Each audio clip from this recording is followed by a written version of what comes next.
In today's gorgeous video, we're talking about the second best song on these rap albums. It might not be number one, but it's number two. And sometimes, even these second best songs are the ones I prefer listening to on some days because maybe they offer a different atmosphere or a different vibe or a different kind of message or something different that kind of complements the best song on the album. Alright, so without further ado, let's get down to business. We got Travis Scott with his album Rodeo. Well, obviously we all know the best song is 90210. I don't think anyone can really argue or dispute against that, but this album has so many amazing bangers and just great songs to choose from. When it comes to the second place, there's a hard-hitting 3500, there's a Pray for Love, Nightcrawler, there's Apple Pie, Piss in Your Grave even. I love that song. So many great choices, but I think the second best song for me, it has to go to Maria, I'm Drunk.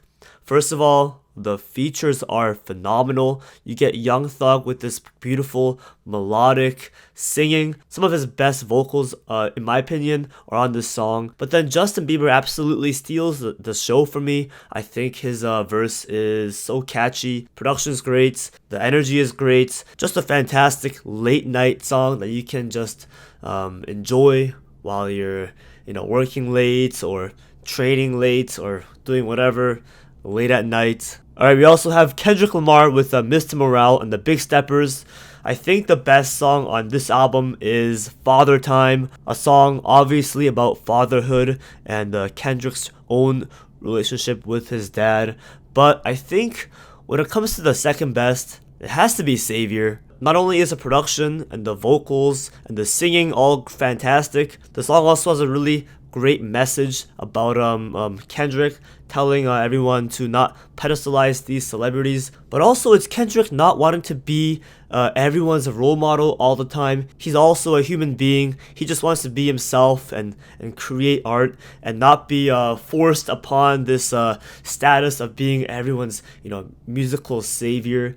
Kendrick never really asked to be anyone's savior. He just wanted to make good music and just share his perspective. And so I totally understand why this song is so popular and so loved because of its message, but also just a great sounding song as well. But then we got Drake with his double-sided album Scorpion.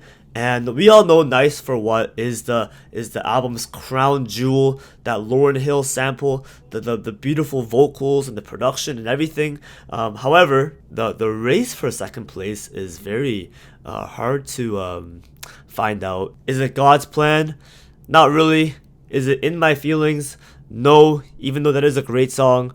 Personally, for me, the second best song has to be Mob Ties. It's just a hot banger. I just love Drake's flows and his bars and his vocals on the song. It's such a catchy song to just listen to while you're driving or while you're working out or while you're just chilling, chilling like a villain. And all I can say is yeah, it's just a great banger. Doesn't really have any real substance or any deep message behind it. No, but it's just a really great hard-hitting trap Drake song that I personally can't get enough of. Then we have Jack Harlow with Come Home The Kids Miss You. The best song is probably still Nail Tech. Just a really catchy, little popular song with some nice production, some nice vocals, a creative chorus, I'd say. But the second best song has to go to the song with the Drake feature. It's called Churchill Downs, and Drake just outperforms Jack Harlow. And it reminds me of old school Drake a little bit, mainly because of the production, but still his bars are pretty solid. I like the line about him being so rich that his lyrics don't sound relatable. Overall, Nail Tech provides that more upbeat, more positive, more bouncy kind of a banger type of atmosphere, but then Churchill Downs kind of slows you down and just brings you into this beautiful, this soulful, more moody kind of atmosphere that I also enjoy from this album. And then we have Tyler the Creator, Cherry Bomb, and we all know Smuckers is the best song. You have a feature from Lil Wayne and Kanye, for God's sake. However, this album is not very good, Personally, I'm not the biggest fan of Cherry Bomb. I think he actually only went up in terms of quality from here on out in his career, because the quality gap between Cherry Bomb and Flower Boy is enormous, is gigantic. However, I have a personal love for the intro track, which is called Death Camp.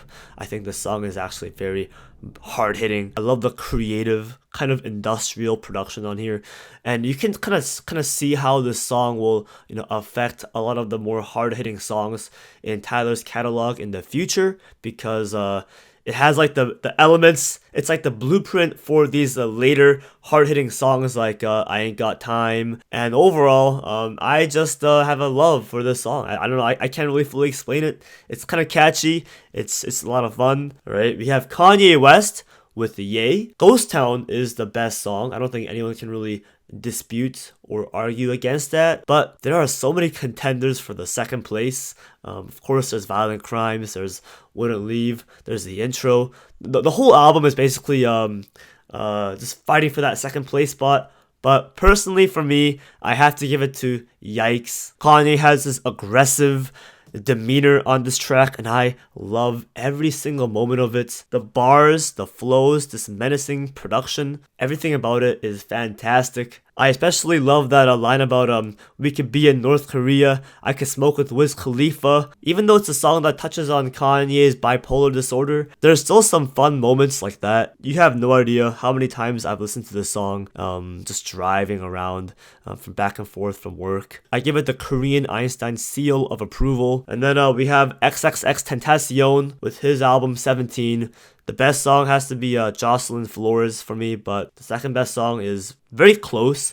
And actually, on some days, I prefer this song over Jocelyn Flores, and that is F Love featuring Trippie Redd. F Love just sounds fantastic, especially the vocals by Trippie Redd, because he absolutely brings this song to the next level. It's just a really emotional, passionate song from both X and Trippie Redd, and a huge highlight on the album. Then there's Joey Badass with his mixtape 1999. The best song is Survival Tactics. Like I mentioned on my previous video, my top 50 songs of the 2010s, but I can't choose Kanye or Kendrick. Watch that video now if you haven't. It's already a classic. But the second best song on this mixtape for me has to be Hard Knock, because Joey Badass just embodies the spirit of the 90s rap scene. It has this gorgeous modern boom bap production that just sounds so perfect to me. You just can't get enough of Joey Badass and CJ Fly